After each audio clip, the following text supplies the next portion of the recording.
Just James here, okay, bringing you yet another video. Now you guys, prepare for trouble and make it double.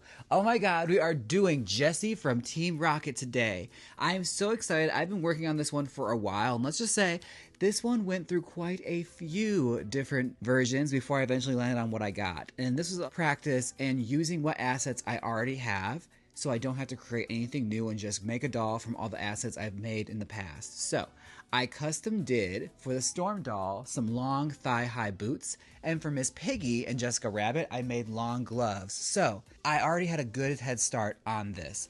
Now, as far as Jessie from Team Rocket goes, little backstory in case you don't know, she is from the TV show Pokemon, and she's one of the great villains of Team Rocket. It's a duo team of her, Jessie, and James, like Jessie James, the old outlaw. I always liked Jessie. She's selfish, she's self-absorbed, and she is just kind of a bitch. But she's always fun. Like, it's one of those things where, like, she's mean, but she always gets her comeuppance. Like, egg always ends up on her face. Like, they're big losers, but they'll never admit to that.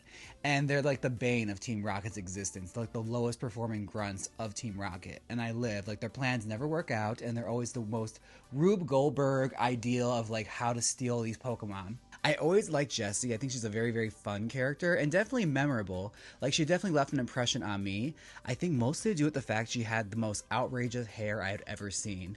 Like, it's like a bionic, long, like, side wave hairstyle. Like a bouffant, like, big old wave. Sort of like Velma Von Tussle from the original Hairspray, like the one Debbie Harry did. Like, it always reminded me of that hair. Like, it's just a huge 60s wave, which, believe it or not, in some areas of the world, mostly Baltimore, that was a hairstyle women actually had. So I love it. A great villain should always have great, memorable hair, and Jessie definitely has that in spades. Now, when it comes to her outfit, she's very, very stylish, okay? The Team Rocket outfit is cute. It's nothing to sneeze at. It's really, really well done and very polished. You can tell a lot of the, like, ideas of Team Rocket went into their aesthetics and not so much on their planning. So, I love it because it's like a little crop top, but it's a kid's show, so she's got a little like black cami underneath, as well as a white mini skirt. They are really big on mini skirts in the 90s and 2000s. Long thigh-high boots and long black length opera gloves, like fisting gloves, like these big-ass long gloves that are tucked into the sleeves of her top. Like, it is bizarre, and I love it. I don't know why. It's just a very, very fun touch. Now, creating this, like I said, was very, very simple because I had a lot of these assets already. So I had the long gloves from Miss Piggy, and I had the boots from doing Storm. So I'm already a little bit ahead of myself. Like, I'm already a little bit ahead. Now, the only thing that was really concerning to me was doing the hair. But look, I was going to worry about that later. Okay, so we just painted those gloves, painted those boots, printed everything out. The face up, again, very, very simple. I tried to stay as close to the anime's like face as possible without like going too cartoony with it. Like, I want to make sure the eyes kind of matched up with how hers looked in the anime, as well as her eyebrows, and her lips are like little small pouty lips because she's one of the few Pokemon characters that actually has lipstick on, which I love. Like, she wears makeup, which is how you know, like, she cares how she looks, okay? She wants to look cute. The hair was a huge undertaking for me. I initially had an idea where I was going to 3D print out with filament, like the head cap that was already in the shape of her hair, and then just cover it with yarn. And lo and behold, my 3D printer was on the fritz, and I did not get a chance to do that, so I knew I had to, like, scrap that idea entirely and just start fresh and start racking my brain on how I was going to do it. I pushed this project back so much just because of the hair, and honestly, in hindsight, I don't know why, because it was actually a really, really simple style to do. Like, especially on this small doll scale. I think it's because I tried to do it before on a wig and it just did not come out. Whereas with this, doll hair is a lot more forgiving, a lot more pliable, and you can do a lot more to get that effect as opposed to like doing that for an actual human's head. So I made my yarn wefts. I got a bunch of red yarn from Walmart and just started combing those things out. I think I made more wefts than I actually needed. So as soon as I started gluing them to the head, I just followed the hair pattern along the head because essentially it is a slick back that goes to the side, and I curled it the smallest bit, and it only needed the subtlest curl, just enough to straighten it through so it doesn't have that wave from being like braided up. And then as soon as I straightened it and started curling at the end, it all really started to form together. Like, as long as I piled up the hair in certain sections where I glued it, like, certain tracks were doing a lot of the heavy lifting and making it look fuller than it actually is. Because essentially it's sort of like a French twist, just waving off to the side. And lots of hairspray later, we managed to get Jessie's iconic hair. and I'm so pleased with how it came out. Now, when it came to doing her outfit, I actually had to sew this. I sewed a top, and it was really, really simple. I literally just laid the doll down and just traced around her and traced the shape of the top. And the skirt is, again, that solo in the spotlight pattern. I just used the skirt part of it and just cropped it to make a mini skirt.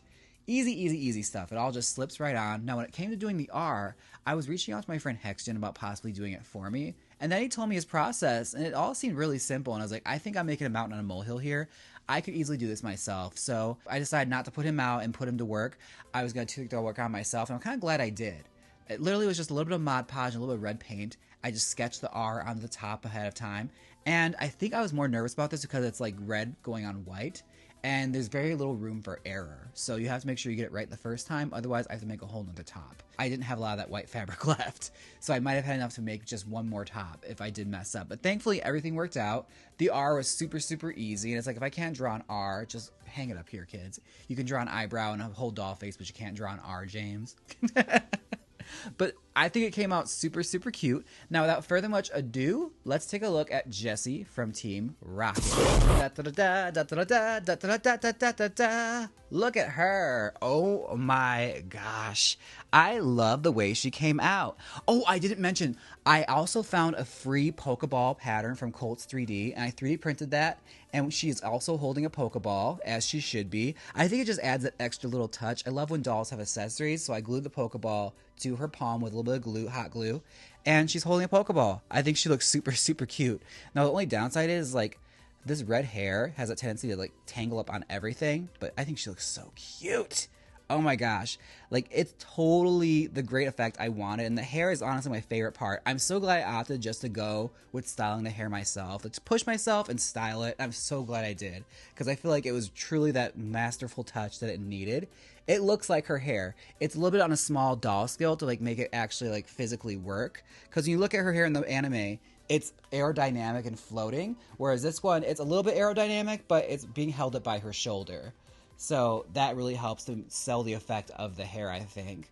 But no, I think she came out super, super, super cute. But yes, this is her. And you guys, be sure to let me know down below what your favorite Pokemon moment is. Honestly, I think mine has to be like the ones that got banned in the States. Like those ones you had to watch later on in life, like on the internet and stuff. Like when James had boobs and stuff. There's some racy stuff that got by in that anime, looking it back at it. Like, it's crazy how much they managed to get away with. And some of the jokes that actually got slipped in there. But no, let me know your favorite Jessie and James moment. I'd love to hear it. Let me know what you think of your doll, or if there's any doll you want to see me make in the future, please let me know. I kind of like sticking within like this anime realm. The one I have planned next, I think you're really going to like if you are a anime stan. Especially the Toonami set, you're really going to be into it. But yes, thank you so much for watching, and remember, dolls are fun, and dolls are for everyone. Alright, take care of yourselves. Bye!